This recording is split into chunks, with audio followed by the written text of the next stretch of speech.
Hello guys, hello Pisces, welcome dito sa aking channel, Kapalaran 888. Welcome Pisces. Alamin natin kung ano ang messages, vibration, gabay energy. Ito ay May general reading para sa lahat. May monthly reading para sa lahat ng Pisces. I hope na makuha mo ang energy sa buwan na to. Okay, so general reading guys. Alamin natin Pisces kung ano ang gustong mensahe na ibigay sa iyo ng ating baraha. Okay, wow. Okay, so kung makikita mo dito Pisces, may hinihintay ka, 'di ba? So isa sa kasi itong mirror magic na to is a magical na pangyayari ito sa buhay mo. So this month ng May 2024, yung hinihintay mong manifestation of your dreams ay posibleng mangyari na. So, ano ba yung minamanifest mo? Money, swerte, pamilya, bahay, lupa, trabaho, business, or kaano pa man. So, depende yan Pisces sa kung ano yung minamanifest mo. Sinasabi na isa doon sa minamanifest mo or pinapangarap mo or yung goals mo ay posibleng magkatotoo ngayong buwan ng Mayo. Okay. Wow. Congratulations sa inyong lahat Pisces kasi sinasabi ng barahan na isang magic ito. Isang magical happenings or isang magical na manifestation of your dreams na matagal mo nang hinihintay. Okay? So, punong-puno ng ano to ng strength, harmony, balance, stability, and security.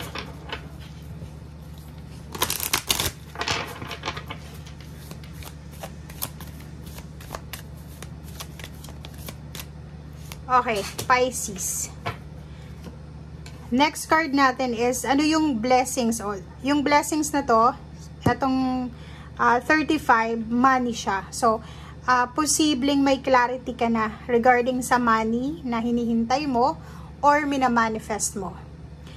If relationship din, sinasabi ng barahan na may blessing ka din na posibleng magkakaayos kayo ng karelasyon mo, or kung may mga iba sa inyo dyan Pisces na nagmamanifest ng peace and harmony sa kanilang buhay, possible ito na mangyari. Ito naman na number 14, a blessing for good men and fathers. This month ng May, posible kang blessed ka sa pagkakaroon ng mga lalaki, yung masculine energy sa buhay mo. It's either yung tatay mo, tiyuhin, kung babae ka, asawa mo, boyfriend, kung babae ka, or basta may lalaking individual sa buhay mo, Pisces. So, swerte ka ngayong buwan ng Mayo tungkol sa mga masculine energy na posibleng meron ka or napapaligiran ka. Okay, thank you. Tingnan naman natin dito sa relationship. Ano ba ang posibleng mensahe sa'yo ng baraha para to sa lahat ng Pisces.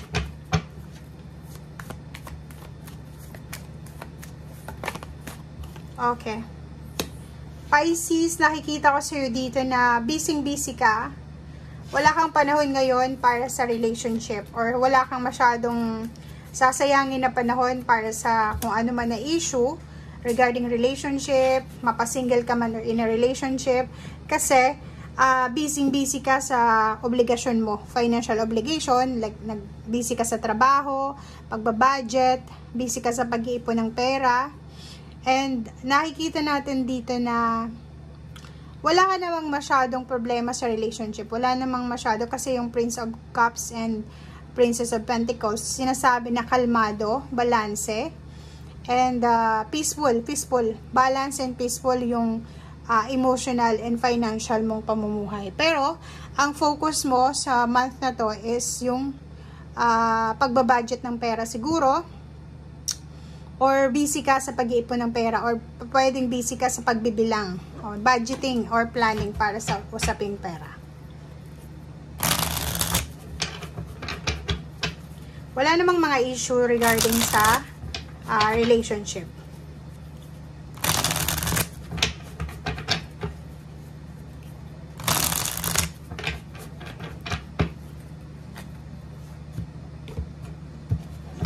Okay, Pisces. Hangman and Ace of Pentacles and Temperance. Okay.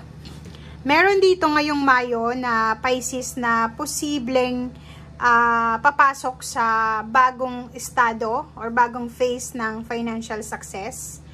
So, ibig sabihin, kung makikita mo dito, matagal mo siyang hinintay. So, pwedeng offer ito ng work, offer ng investment, offer ng travel, relocation, salary increase, position, or kano pa man. Sobra-sobra yung energy, positive energy, yung effort, pagpapasensya dito na in-exert mo. So, parang ano siya, outcome siya. Kasi, dahil sa sobra-sobra mong pasensya, dahil sa sobra-sobra mong paghihintay, parang ganon, etong balance na to sa usaping perang ito ay deserve mo. Parang ganon. Etong Hangman is parang ano siya, ang scenario dito na pwedeng makaresonate yung ibang Pisces is yung nag-apply ka ng trabaho tapos akala mo hindi ka na makakapasok dun sa trabahong yun, pero naghintay ka pa rin. At dahil sa paghihintay mo, unexpected, magically, yun, may mag-o-offer sa'yo ng trabaho or business, investment, projects, or kung ano pa man, na pwedeng makatulong para maging balanse yung iyong pera. Nakikita din natin dito is either ikaw Pisces or ibang tao to, mag-comment ka sa comment section kasi posibleng ikaw yung tutulungan financially, pwedeng may magbibigay sa'yo ng financial help, or posibleng ikaw ay target ng mga tao sa paligid mo na hingan ka ng tulong financial. So, comment down below, if for example, may kilala ka na nangangailangan ng pera, and siguro magiging sobrang busy yung social media accounts mo, messenger, or kano pa man, email, dahil maraming tao sa paligid mo na gustong humingi ng tulong sa'yo.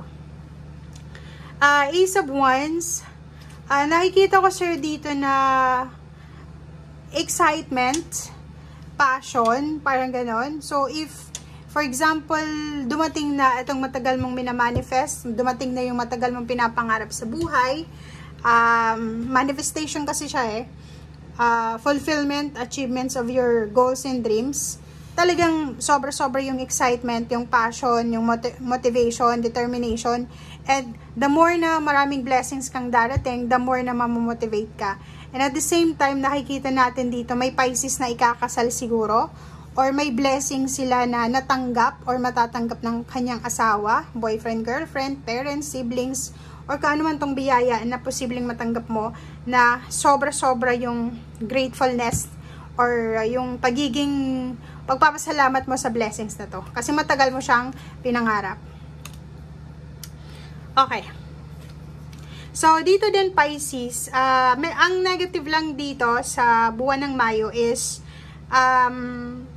huwag kang masyadong magdesisyon ng padalos-dalos, okay? Slow down lang tayo, okay? Slow down lang. And nakikita ko sir dito, pag halimbawa na kumilos ka ng sobrang bilis or bigla kang magmadali, bigla mong i-rush yung situation, pwede kang mapagod agad-agad.